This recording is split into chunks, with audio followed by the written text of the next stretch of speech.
ज्योतिष कहता यही है कि इस जगत में जो भी घटित होता है उसके कारण हमें ज्ञात न हो, यह हो सकता है। ज्योतिष यह कहता है कि भविष्य जो भी होगा वो अतीत से विच्छिन्न नहीं हो सकता, उससे जुड़ा हुआ होगा। आप कल जो भी होंगे वो आज का ही जोड़ होगा। आज तक आप जो हैं वो बीते हुए कल का जोड़ है। ज्योतिष बहुत वैज्ञानिक चिंतन है। वो ये कहता है कि भविष्य अतीत से ही निकलेगा। आपका आज कल से निकला, आपका आने वाला कल आज से निकलेगा। और ज्योतिष ये भी कहता है कि जो कल होने वाला है वो किसी सूक्ष्म अर्थों में आज भी हो जाना चाहिए। अब इसे थोड़ा समझिए। अब्राहम लिंकन ने मरने के 3 दिन पहले एक सपना देखा जिसमें उसने देखा कि उसकी हत्या कर दी गई और व्हाइट हाउस के एक खास कमरे में उसकी लाश पड़ी हुई है। उसने नंबर भी कमरे का देखा। उसकी नींद खुल गई, वो हंसा। उसने अपनी पत्नी को कहा कि मैंने एक सपना देखा है कि मेरी हत्या कर दी गई है और फला फला नंबर, उसी मकान में तो वो सोया हुआ है व्हाइट हाउस के, फला फला मकान, इस मकान के फला नंबर के कमरे में मेरी लाश पड़ी है, मेरे सिरहाने तू खड़ी हुई है और आसपास फला फला लोग खड़े हुए। हंसी हुई बात हुई। लिंकन सो गया, पत्नी सो गई। 3 दिन बाद लिंकन की हत्या हुई और उसी नंबर के कमरे में और उसी जगह उसकी लाश 3 दिन बाद पड़ी थी और उसी क्रम में आदमी खड़े थे।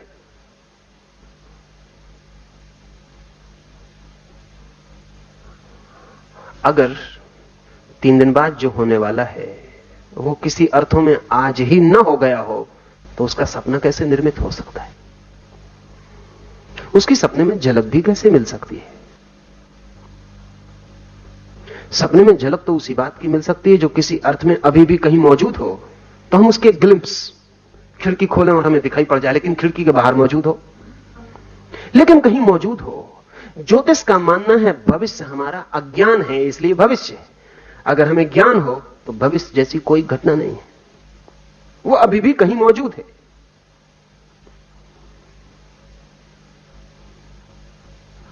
महावीर के जीवन में एक घटना का उल्लेख है जिस पर एक बहुत बड़ा विवाद चला और महावीर के सामने ही महावीर के अनुयायियों का एक वर्ग टूट गया और 500 महावीर के मुनियों ने अलग पंथ का निर्माण कर लिया उसी बात से। महावीर कहते थे जो हो रहा है वो एक अर्थ में हो ही गया, जो हो रहा है वो एक अर्थ में हो ही गया। अगर आप चल पड़े तो एक अर्थ में पहुंच ही गए।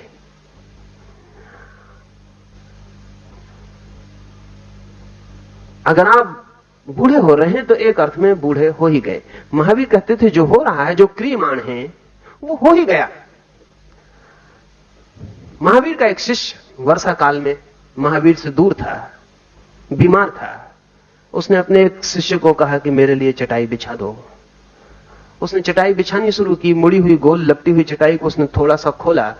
तब महावीर को शिष्य को ख्याल आया कि ठहरो, महावीर कहते हैं जो हो रहा है वो हो ही गया, तू आधे में रुक जा। चटाई खुल तो रही है लेकिन खुल नहीं गई, रुक जा।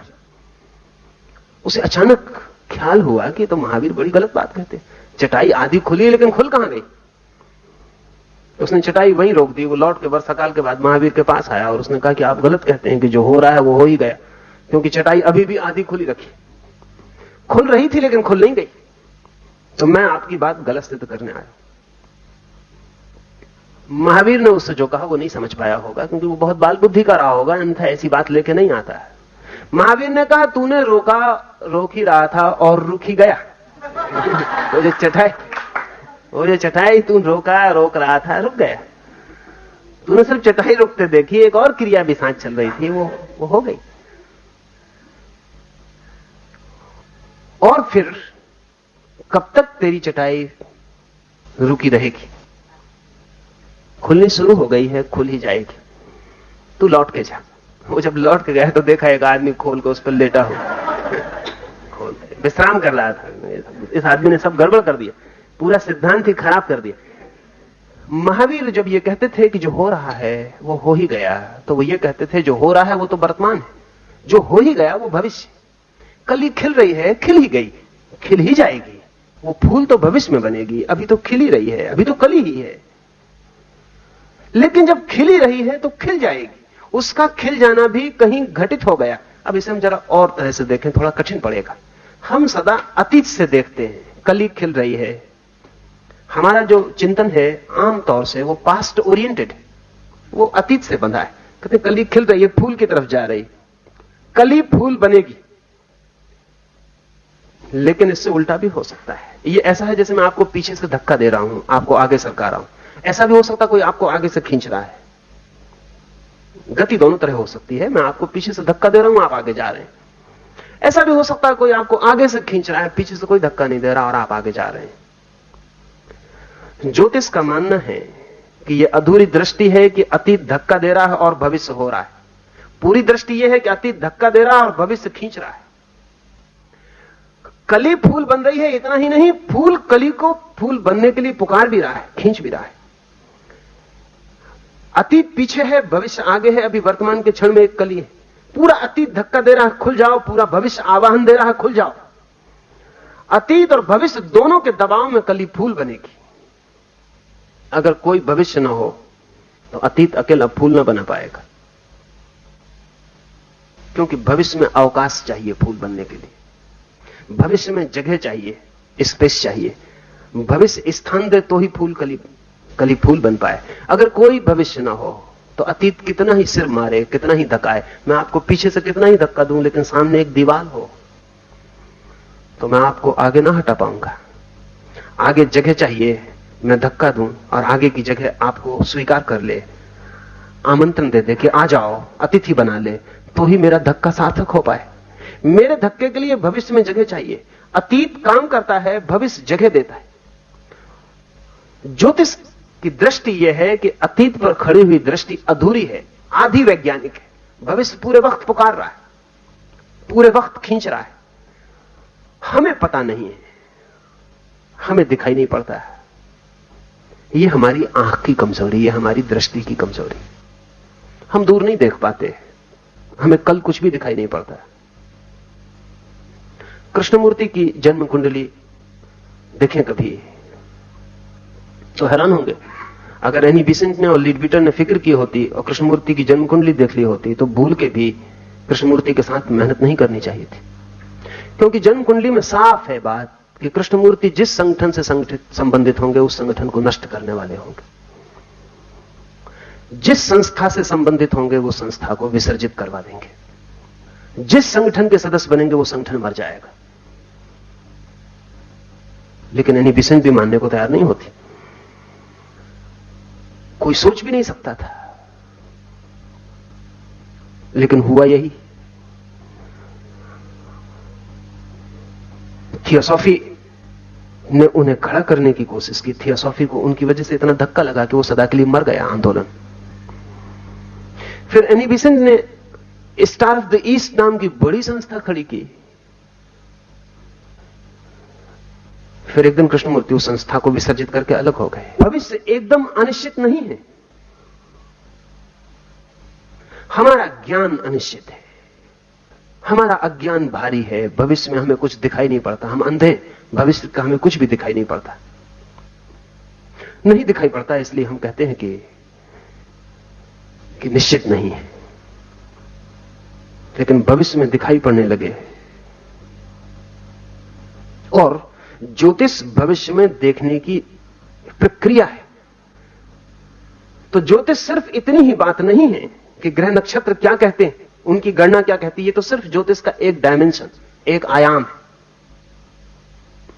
फिर भविष्य को जानने के और आयाम भी हैं। मनुष्य के हाथ पर खिंची हुई रेखाएं,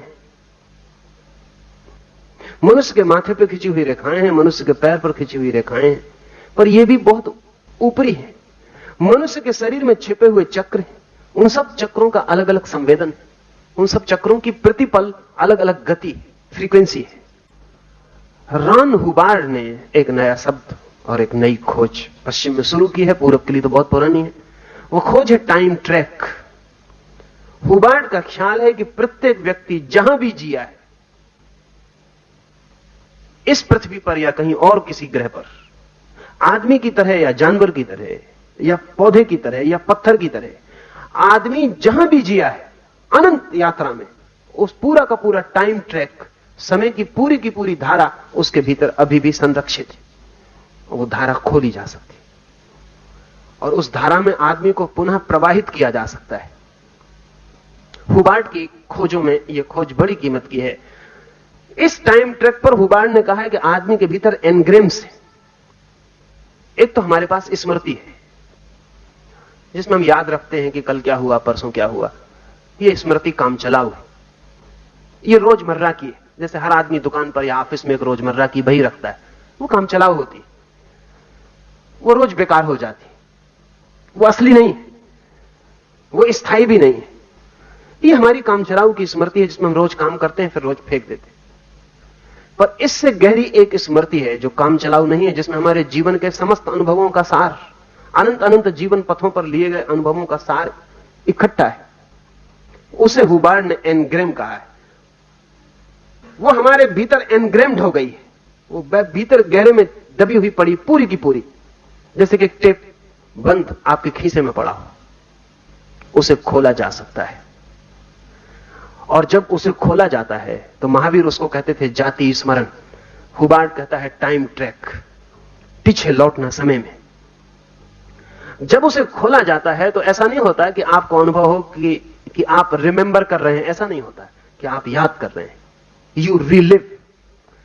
जब वो खुलती है, जब टाइम ट्रैक खुलता है तो आपको ऐसा अनुभव नहीं होता कि मुझे याद आ रहा है ना, आप पुनः जीते हैं।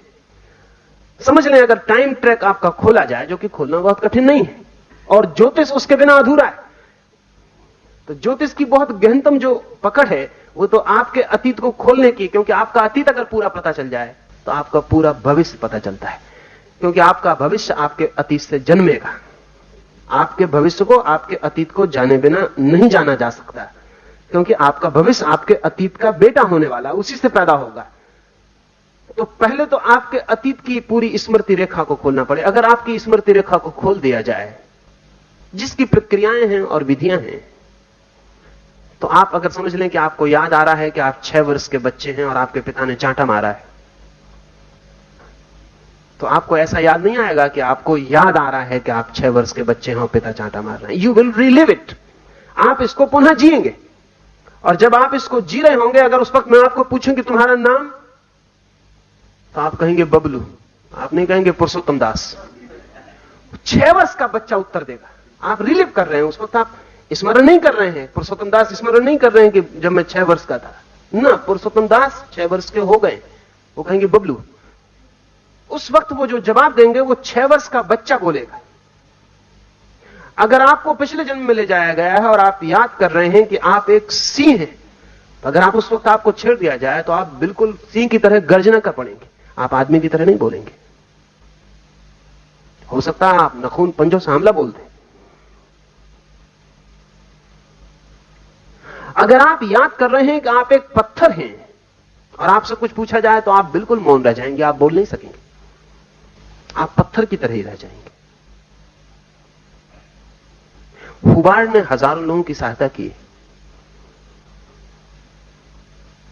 जैसे एक आदमी है जो ठीक से नहीं बोल पाता, तो हुबार्ट का कहना है कि वो बचपन की किसी स्मृति पर स्टक हो गया, उसके आगे नहीं बढ़ पाया, तो वो उसके टाइम ट्रैक पर उसको वापस ले जाएगा, उसके एनग्रेम को तोड़ेगा, और जब वो 6 वर्ष का हो जाएगा, जहां रुक गई थी, जहां से वो आगे नहीं बढ़ा, फिर जहां वो वहां वापस पहुंच जाएगा, टूट जाएगी धारा, वो आदमी वापस लौट आएगा, तब वो 30 साल का हो जाएगा।